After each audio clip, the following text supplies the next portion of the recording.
India என்பது தேசிய இனங்களின் சிறை கூடாரம் என்கிறார் அண்ணன் தமிழரசன். இந்தியாவின் அரசியலமைப்பு சாசனம் இந்தியாவை ஒன்றியம் என்று வரையறுக்கிறது. அறிஞர் அண்ணாதுரை இந்தியாவை துணை கண்டம் என்கிறார். அமெரிக்காவில் நிர்வாக வசதிக்காக மாகாணங்கள் பிரிக்கப்பட்டதென்றால் இந்தியாவில் மொழிவாரியாக மாநிலங்கள் பிரிக்கப்பட்டது. இங்கு ஒவ்வொரு மாநிலமும் ஒரு தேசியத்தின் தாயகம், தேசம். கேரளா என்றால் மலையாளிகளின் தாயகம், மலையாளிகளின் தேசம். ஆந்திரா என்றால் தெலுங்குகளின் தாயகம், தெலுங்குகளின் தேசம். அதே போல தமிழ்நாடு தமிழர்களின் தேசம், தாயகம். இதில் தமிழ்நாடு என்பது வரலாற்று வழிபட்ட தாயகம். இன்றைக்கு இந்தியாங்கிற இந்த ஒன்றியத்தின் கீழே நாம் ஒரு மாநிலம் அப்படின்னு இருக்கோம். ஆனா இந்த தமிழ்நாடு இந்தியாவிற்கு முன்பே இருந்தது. இன்றைக்கு எல்லை பிரிப்பின் போது இடுக்கி, தேவிகுளம், பீர்மேடு எல்லாம் பிரிக்கப்பட்டுச்சு, இழந்துட்டோம். ஆனால் தமிழ்நாட்டின் நிலப்பரப்போட எல்லைகளாக வடவேங்கடம், தென்பொறி, ஆயிடை, தமிழகம், நல்லுலகம் என்று போற்றி போடப்பட்ட நிலப்பரப்பாக இருந்தது. அந்த தமிழ்நாடு இன்றைக்கு எந்த நிலையில் இருக்கிறது? உன் நிலத்தை உன் மொழி ஆளவில்லை என்றால் நீ அடிமை என்று பொருளுங்கிறார் அண்ணல் காந்தியடிகள். ஆனால் நம் நிலத்தை நம் மொழி ஆளவில்லை, நம் மொழியை சார்ந்தவர்களும் ஆளல. இதான் கால கொடுமை. பாவேந்தர் பாரதாசன் 70 ஆண்டுகளுக்கு முன்பாக பாடினார். மாணக்கவரன் தொண்டடிதே குடிரா இல்லை, மாந்தோப்பில் நடந்தா இல்லை, தனிப்படிதான் துன்பம் இது, தமிழ்நாட்டின் தமிழ் தெருவில் தமிழ்தான் இல்லை என்று வருந்தி பாடினார். அவர் பாடி பல ஆண்டுகள் ஆன போதும் கூட இன்னைக்கு தமிழ்நாட்டின் தமிழ் வீதிகளில் தமிழ் இல்லை. தமிழ்நாட்டில் தமிழ் ஆட்சி மொழி சொல்லப்படுது. ஆனா எங்க இருக்குது? தமிழன் தமிழை பெருமையோடு பேசுவதில்லை, ஆங்கிலத்தை கலந்து பேசுகிறான். ஒரு அலைபேசி எண்ணை சொல்ல சொன்னால் கூட அவன் ஆங்கில கலப்பு இல்லாது 9865 சொல்வானே ஒழிய 98 65 வராது. ஏன்னா தமிழிடத்தில் ஏன் இந்த தாழ்வு மனப்பான்மை குடிகொண்டதென்றால், இந்த நிலத்துக்கு மதம் பரப்ப வந்த ஜோசப் பெஸ்கி, அந்த ஜோசப் பெஸ்கி தமிழை கற்கிறான், தமிழ் இலக்கியங்களை வாசிக்கிறான், தமிழோட ஆழம் தெரியுது, தொன்மை தெரியுது. வந்த மதம் பரப்புரை வேலை விட்டு விட்டு தமிழுக்கு தொண்டு செய்ய தொடங்கின. ஜி போல் சொன்னா, நான் இறந்தால் என் கல்லறையில இங்க ஒரு தமிழ் மாணவன் உறங்கான்னு எழுதுங்க.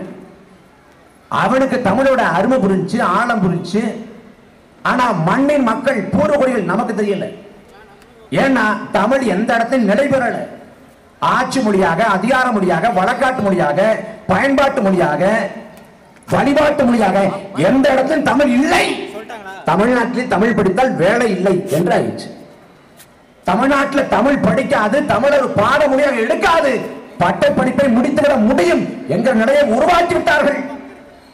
எங்கும் தமிழ், எதிலும் தமிழ்கிற முழக்கத்தை முன்வைத்து ஆட்சி அதிகாரத்துக்கு வந்தார்கள். ஆனால் தமிழ்நாட்டில் எங்க தமிழ் இருக்கு? எங்க தமிழ் இருக்கு? உலகத்தில் எந்த ஒரு இனமும் நம்மை போல மொழி போராட்டத்தில் இவ்வளவு பெரிய ஈகத்தை செய்யல. 4 கட்ட மொழி போராட்டம், குறிப்பாக 1960 நடந்த மொழி போராட்டத்தில் 800க்கும் மேற்பட்ட மொழிப்போர் மன்னர்கள் களத்திலே மாண்டார்கள். தாளமுத்துவுக்கும் நடராசருக்கும் என்ன வயது? கீழே போய் சின்னசாமிக்கு என்ன வயசு? விருகம்பாக்கம் அரங்கனாருக்கு என்ன வயசு? எல்லாம் வாழ வேண்டிய வயது. வாழ வேண்டிய வயதில் தன் உயிரை ஈந்தார்கள், வாழ்க்கை இழந்தார்கள். காரணம் இந்த மொழி வாழணும்னு. ஆனால் அந்த மொழியை தமிழ்நாட்டில் சாகடித்தார்கள். நாம் வாழுகிற காலத்தில் ஜல்லிக்கட்டு போராட்டம் எல்லாருக்கும் தெரியும். ஜல்லிக்கட்டுக்காக தமிழ்நாடு முழுக்க மாணவர்கள், இளைஞர்கள் போராடினாங்க. பெரிய மக்கள் திரட்சி, புரட்சி. இன்னைக்கு தொலைக்காட்சி இருக்குது, தொலைபேசி இருக்குது, சமூக ஊடகங்கள் இருக்குது. நாட்டு இந்த மொழி அந்த மொழி தொலைத்தொடர்பு வசதி இருக்குது. ஆனா எந்தவித தொலைத்தொடர்பு வசதியும் இல்லாத காலகட்டத்தில் அன்னைக்கு இந்தி திணிப்புக்கு எதிராக தமிழ்நாட்டு மாணவர்களும் இளைஞர்களும் போராடினார்கள். அந்த போராட்ட வரலாற்றை இன்றைக்கு தமிழ்நாட்டை கொண்டு போய் சேர்த்திருக்கான. உலக தாய்மொழி நாள் நாளை கொண்டாடுறோம். பிப்ரவரி 21 உலக தாய்மொழி நாள். அது எதுக்காக கொண்டாடப்படுது? வங்காளிகளின் மொழி போராட்ட நாள். உருது மொழி திணிப்பை கண்டித்து வங்காளத்தை சிதைக்க முற்பட்ட போது அன்னைக்கு வங்காள மொழியை காப்பதற்காக அந்த போராட்ட களத்தில் 4 பேர் உயிரை ஈந்தார்கள். அந்த 4 பேர் உயிரிழந்த நாளைத்தான் வங்காளிகள் தங்களுக்கான மொழி போராட்ட நாளாக கொண்டாடுறாங்க. அந்த வங்காளிகளின் மொழி போராட்ட நாள அந்த மண்ணின் ஆட்சியாளர்கள் பன்னாட்டாளர்களை பேசி உலக தாய்மொழி நாள அங்கீகரித்து வச்சிருக்காங்க. வங்காளிகளின் மொழி போராட்ட நாள் அவன் நிலத்தில் மட்டுமில்லாது உலகத்துல மானுட கூட்டம் எங்கெல்லாம் வாழ்கிறதோ அங்கெல்லாம் கொண்டாடப்படுகிறது உலக தாய்மொழி நாளாக. ஆனால் நமது மொழிப்போர் நாள்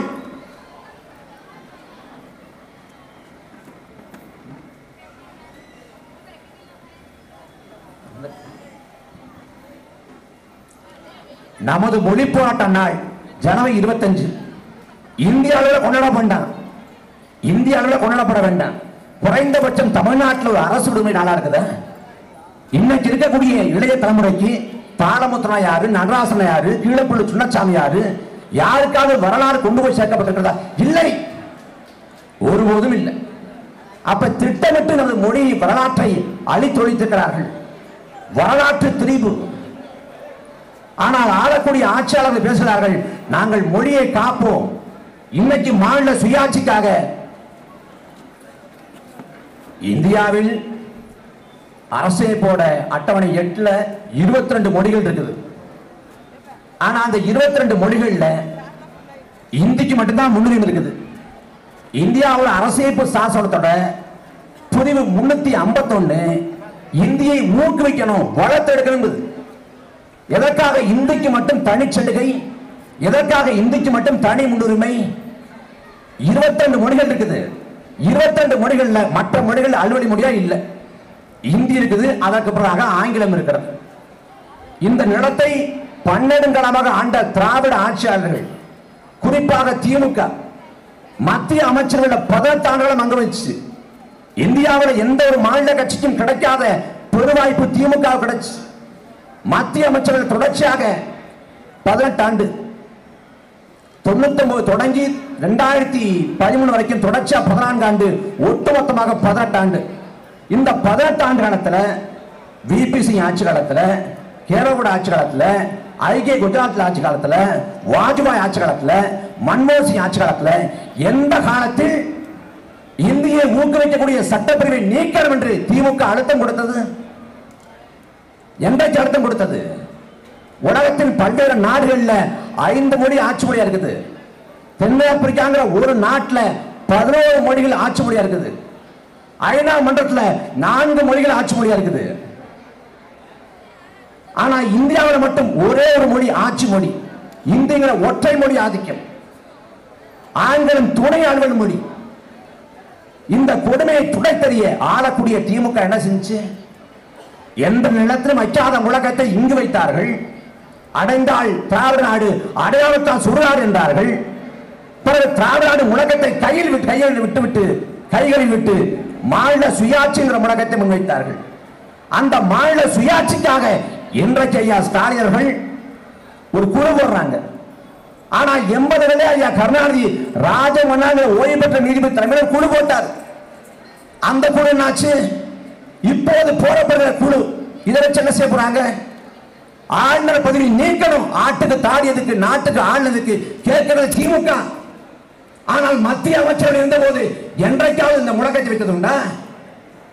என்றைக்காவது? 2009 காலகட்டத்தில் மத்திய அமைச்சரவையில் ஆதிக்கம் செய்யக்கூடிய இடத்திலிருந்து திமுக வடக்கு வாழுகிறது, தெற்கு தேர்கிறது முழக்கத்தை மாற்றி வடக்கு கொடுக்கிறது, தெற்கு வாங்கிக் கொள்கிறது என்று கருணாநிதி பேசிய காலகட்டம். அந்த காலகட்டத்தில் ஆளுநர் பதவி நீக்குவதற்கு, ஆளுநர் அதிகாரத்தை மட்டுப்படுத்துவதற்கு, ஆளுநர் மசோதாவுக்கு ஒப்புதலுக்கான காலக்கெடுவை நிர்மாணம் செய்வதற்கு என்ன செய்தார்கள்? ஒன்றும் செய்யல, எந்த ஒன்றையும் செய்யல. அதிகாரத்தில் இருக்கிற போது ஆளுநர் பதவியை கேட்க மாட்டாங்க, மாநில சுயாட்சி கேட்க மாட்டாங்க. ஆனால் அதிகாரத்திற்கு இறங்கிய பிறகு எல்லாவற்றையும் பேசுவார்கள். 60 ஆண்டுகள் திராவிட ஆட்சி, எல்லா உரிமையும் பறிபோய் இருக்கிறது. காவிரி உரிமை, முல்லை பெரியாறு, பாலாறு எல்லா உரிமையும் இழந்தோம். அதே போல மாநில உரிமைகளை பறிகொடுத்தோம். ஆளுங்கட்சியாக இருக்கிற போது ஆளுநர் பதவி தேவையில்லை என்று பேசுகிற திமுக கடந்த காலத்துல ஆளுநர் போய் மண்டிட்டுன்றது. 2006 காலகட்டத்தில் ஜெயலலிதாமையார் கேபிள் மசோதா அப்படின்னு மசோதா கொண்டு வர்றாங்க. ஆனா கேபிள் மசோதா கொண்டு வந்தப்ப திமுக எதிர்ப்பு தெரிவிக்குது, இந்த மசோதா நிறைவேற்றக்கூடாது அப்படின்னு. மசோதா இயற்றப்பட்டது. மசோதா இயற்றப்பட்ட பிறகு அன்னைக்கு ஆளுநராக இருந்த ஜோதிஷி பர்னாலாட்ட போய் கருணாநிதியும் தயாநிதி போய் மசோதாவுக்கு ஒப்புதல் தராதீங்க என்று கேட்டது வரலாறு. அன்னைக்கு மசோதாவுக்கு ஒப்புதல் தரக்கூடாது என்று பர்னாலாட்ட கேட்டப்ப மாநில சுயாட்சி எங்க போச்சு, மத்தியில கூட்டாட்சி எங்க போச்சு? மத்தியில கூட்டாட்சியை பெறுவதற்காக இவ்வளவு ஆண்டுகளும் அதிகாரத்தில் இருந்தவங்க என்ன பண்ணாங்க? மத்திய அரசு ஆதிக்கம் செய்கிறது. மத்திய அரசு நினைத்தால் இந்தியாவில் எந்த மாநில ஆட்சியும் கலைக்க முடியும். 356 சட்டப்பிரிவை பயன்படுத்தி சட்ட ஒழுங்கு சரியில்லை என்று காரணம் காட்டி ஆயிரம் அறிக்கை பெற்று ஆட்சியை கலைக்க முடியும். மத்திய அரசு நினைத்தால் மாநில ஆட்சியை கலைக்க முடியும். ஆனா இந்தியாவில் இருக்கக்கூடிய அத்தனை மாநிலங்களும் சட்டசபையில மத்திய ஆட்சி கலைக்கப்பட வேண்டும் என்று தீர்மானம் நிறைவேற்றினாலும் மத்திய ஆட்சியை கலைக்க முடியாது. அப்புறம் மத்திய அரசு ஆதிக்கம் செய்கிறது, அதிகாரத்தை குவித்து வைத்துக் கொண்டிருக்கிறது. ஒன்றோடு ஒன்று ஒட்டாது, உரசாது, மோதாது செல்லக்கூடிய தண்டவாளம் போல இணையாக மத்திய அரசு இணையாக மாநில அரசு இருக்கணும். அப்படி இருந்தாதான் கூட்டாட்சி, அங்கதான் தன்னாட்சி இருக்கணும். ஆனால் ஆளக்கூடிய அரசுகள் முழுக்க எதேச்சதிகார போக்கோடு செயல்படுது. திராவிட கூட்டம் முழங்கும் மாநில சுயாட்சின்னு பேசுவான், மத்தியில கூட்டாட்சின்னு பேசுவான். ஆனால் எது ஒன்றையும் அவன் செயல்படுத்த மாட்டான். பாரதிய ஜனதா இருப்பை எப்படி பாஜக வந்துரும் பூச்சாண்டி காட்டி தமிழக மக்களை ஏமாற்றுறார்களோ அதே போல இந்த மாநில சுயாட்சி கொஞ்சம் நாளைக்கு பேசுவோம். ஆனா இன்னைக்கு பாஜக ஆளக்கூடிய மாநிலங்கள்ல கூட ராணுவத்துக்கு ஆதரவா பேரணி போகல. தமிழ்நாட்டிலும் பேரணி நடக்குது. அதுவும் என்னென்ன சொல்றாங்க, இந்தியாவிலே திராவிட முதலமைச்சர் தாங்க பாஜக வலிமையா இருக்கிறாரு. எப்படி சொல்றீங்க? அச்சத்தில் பாஜக, உச்சத்தில் ஸ்டாலின். அடித்தால் கில்லி, அதிர்ந்தது டெல்லி. ஸ்டாலின் ராஜ்யம், ஆளுநர் பூஜ்யம். வந்தால் உதயநிதி, ஆளுநர் சரணாகதி. ஆளுநர் வந்தாருங்க, வந்த உடனே ஒரு பாட்டை போட்டோம், திராவிட நாடு பாட்டை போட்டோம். ஆளுநர் அதிர்ந்து போயிட்டார். ஆளுநருக்கு தமிழ் தெரியுமா? முதல்ல என்ன கதை? காஷ்மீர்ல மாநில தகுதியை பறிக்கப்பட்டது. நாங்கள் காஷ்மீர் நிலம் காஷ்மீருக்கே என்ற முழக்கத்தை முன்வச்சோம். ஆனால் காஷ்மீர் மாநில பறிப்பை கண்டித்து டெல்லியில போராட்டம், ஆர்ப்பாட்டம் திமுக அறிவிக்குது. போராட்டம் அறிவிச்ச உடனே பாகிஸ்தான்ல அதை செய்தி ஆக்குறான். பாகிஸ்தான் செய்தி ஆக்குற உடனே தேச விரோத செயல்பாடு முத்திர குத்துவான பயந்துக்கிட்டு போராட்டத்துக்கு போல ஐயா ஸ்டாலின். பிறகு மாநில சுயாட்சி பறிப்பை கண்டிச்ச திமுக, நாங்க மாநில சுயாட்சி பறிப்பை பறிச்சதை கண்டிக்கல, பறிக்கப்பட்ட முறையத்தான் கண்டிக்கிறோம். திமுக போல ஆந்திர பெட்டி அடிக்க முடியாது. லெப்ட்ல கையை காட்டுவான், ரைட்ல இண்டிகேட்டர் போடுவான், சைட்டா போயிடுவான். இதான் திமுக வரலாறு. அவன் எந்த கோட்பாட்டிலையும் உறுதியான்றது இல்லை. இங்கு நல்ல மீன்கள் விற்கப்படும் என்பது போல இங்கு இல்லாம இங்கிலாந்து விற்கிற பிறகு இங்கு மீன் இல்லாம மானா வைக்கிறேன் அப்படின்னு ஒவ்வொன்றா எடுத்தது போல எல்லா கோட்பாட்டையும் கைவிட்டுவான். அங்க எந்த கோட்பாடும் இல்லை, எந்த செயல்பாடும் இல்லை. முழுக்க ஏமாற்று நாடகம். அது கொஞ்சம் நாடகம் இல்லை. நாங்க தான் ஆரியத்தை எதிர்க்க போறோம். கேள்வி கேட்டா பாஜக பி டீம் அப்படின்னு முத்திர குத்துறது.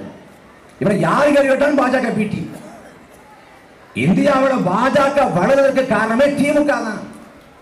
தமிழ்நாட்டில் நல்ல கண்ணையாவை தோக்கடிச்சு சீவு ராதாகிருஷ்ணன் வெள்ள வச்சது இதே திமுக. எந்த தேர்தலையும் வெல்லாத ஹெச்ராஜாவை சட்டமன்ற உறுப்பினராக்கி அழகு பார்த்தது இதே திமுக. வாஜ்பாய் ஆட்சி 13 நாள்ல கவிழ்ந்து போகுது முதல்ல, அப்புறம் 13 மாசத்துல கவிழ்ந்து போகுது. முழுமையாக 5 ஆண்டுகள் ஆட்சியை நிறைவு செய்ய முடியாம பாஜக தடுமாறி கொண்டிருந்த வேலையில் ரைட் பர்சன் ராங் பார்ட்டி நினைக்கிற பல்லவிய பாடி பாஜகவின் கரங்கள் 5 ஆண்டு காலம் அதிகாரத்தை கொடுத்தது இதே திமுக. 5 ஆண்டு காலம். 2002 குஜராத்தை இனப்படுகொலை நிறுத்தப்பட்ட போது நரேந்திர மோடி அரசால அந்த இனப்படுகொலைக்கு ஆதரவாக என்ன துரோகத்தை செஞ்சதும் இதே திமுக தான். வரலாற்றுல திமுக செஞ்ச துரோகம், இந்த திராவிடம் செஞ்ச துரோகம் கொஞ்சம் நஞ்சம் இல்லை. இன்னைக்கு தமிழ் தேசிய பிள்ளைகள் விழிப்புற்று வர்றோம், எழுந்து வர்றோம். கடந்த காலம் போல இந்த காலம் இல்லை. எங்கள் தாத்தன் சீவ ஆயத்தனார் சமரசம் செய்திருக்கலாம், எங்கள் தாத்தன் மாவோசி சமரசம் செய்திருக்கலாம், எங்கள் தாத்தன்கள் அண்ணல் தங்கவும் மரபணை அடிகளாரும் வரலாற்றில் இட்டடிப்பு செய்யப்பட்டிருக்கலாம். ஆனால் சமகாலத்தில் பிரபாகர் என்கிற இந்த பிள்ளைகள் உறுதியாக வெல்வோம், உறுதியாக வெல்வோம். காலம் ஒரு வாய்ப்பை கொடுத்திருக்கிறது. 1000 ஆண்டுகளுக்கு மேலாக அதிகாரமற்று உலகம் முழுக்க எதிரியாக அகதியாக போய் நிற்கிற தமிழனும் அதிகாரத்தை நோக்கி நகர்வதற்கு, மீண்டும் ஆள்வதற்கு ஒரு பொன்னான வாய்ப்பை கொடுத்திருக்கிறது. இந்த நிலத்தின் அதிகாரத்தை வசப்படுத்துவோம், தமிழ் தாயை அரியணை ஏற்றுவோம், உறுதியாக தமிழ் தேசத்தை படைப்போம். நன்றி, வணக்கம்.